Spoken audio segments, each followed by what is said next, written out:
Hallelujah. स्वागत है आप सबका मेरी भविष्यवाणियों की पुस्तक में। तो आइए हम आज के पवित्र वचन को पढ़ेंगे जो कि परमेश्वर की दासी पास्टर सोनिया यूसुफ नरूला जी के द्वारा लिखा गया है।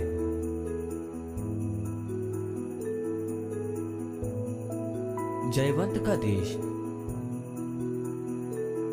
जैसा कि गिनती की पुस्तक अध्याय 13 उसकी 28 आयत में लिखा है, परंतु उस देश के निवासी बलवान हैं और उसके नगर गढ़ वाले हैं और बड़े हैं। और फिर हमने वहाँ अनाक वंशियों को भी देखा।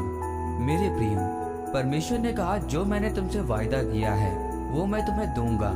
मूसा ने 12 व्यक्तियों को कनान देश का भेद लेने को भेजा कि वहाँ जाकर उस देश को देखो कि वो कैसा है, और उसमें बसे हुए लोगों को भी देखो कि वो बलवान हैं या निर्बल, थोड़े हैं या बहुत। जब वो 12 व्यक्ति वहाँ से वापस आए तो 2 लोगों ने कहा कि उस देश में कब्जा करने की शक्ति हम में है, और उन 10 लोगों ने कहा कि उस देश के ऊपर कब्जा करना हमारे लिए मूर्खता साबित होगी, क्योंकि उस देश में अनाक वंशी रहते हैं। जब इजरायली वहाँ देखने को गए तो उन्होंने कहा कि हम तो उनके सामने टिड्डों के समान हैं, इसीलिए हम उन पर कब्जा नहीं कर सकते। मेरे प्रियो, परमेश्वर ने आपको कनान देश देने का वायदा किया है, लेकिन उसे लेने से पहले आपको दानव यानी मुसीबतों का सामना करना पड़ेगा। आपके लिए कनान आपकी चंगाई हो सकती है, आपके परिवार का छुटकारा, आपकी बेटी की शादी, आपके बेटे का नशा छोड़ना, या आपका कोर्ट केस का हल होना हो सकता है। इसीलिए आज मैं आपसे पूछना चाहता हूँ कि आप उन 2 लोगों की तरह हैं जिन्होंने ये कहा कि हम कनान देश में कब्जा कर सकते हैं, या उन 10 लोगों की तरह हैं जिनके अंदर विश्वास की कमी थी, क्योंकि परमेश्वर ने जो आपके साथ वायदा किया है उसे लेने से पहले आपको उस दानव का सामना करना पड़ेगा। जब आपको ये लगता है कि ये बीमारी, ये परेशानी और पाप मेरे लिए एक बहुत बड़ा दानव है, उससे आप लड़ नहीं सकते, लेकिन परमेश्वर ने कहा कि संग्राम यहोवा का है, तुम्हारा नहीं। इसका मतलब जीत आपकी है, क्योंकि परमेश्वर ने कहा कि मैंने जो तुमसे वायदा किया है कि मैं तुम्हें कनान देश दूंगा, लेकिन तुम्हें लड़ना होगा।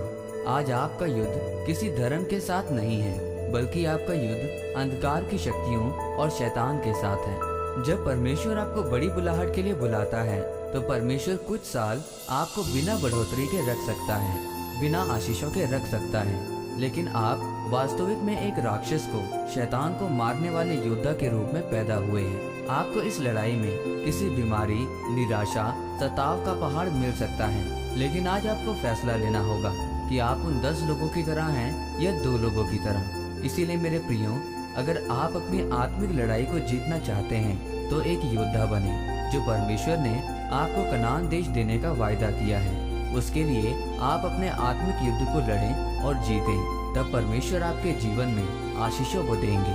आमीन। आइए इस अंगीकार को आप मेरे साथ एक मन होकर करें। सर्वशक्तिमान परमेश्वर, इस वचन के लिए मैं आपका धन्यवाद करता हूँ और अंगीकार करता हूँ कि मैं आपके वचनों पर चलते हुए अपने आत्मिक युद्ध को लड़ूंगा और अपने वायदे के कनान देश में प्रवेश करूंगा, प्रभु यीशु मसीह के नाम में।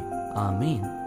परमेश्वर आप सबको आज के वचन के ऊपर मनन करने के द्वारा आशीषित करें। आमीन।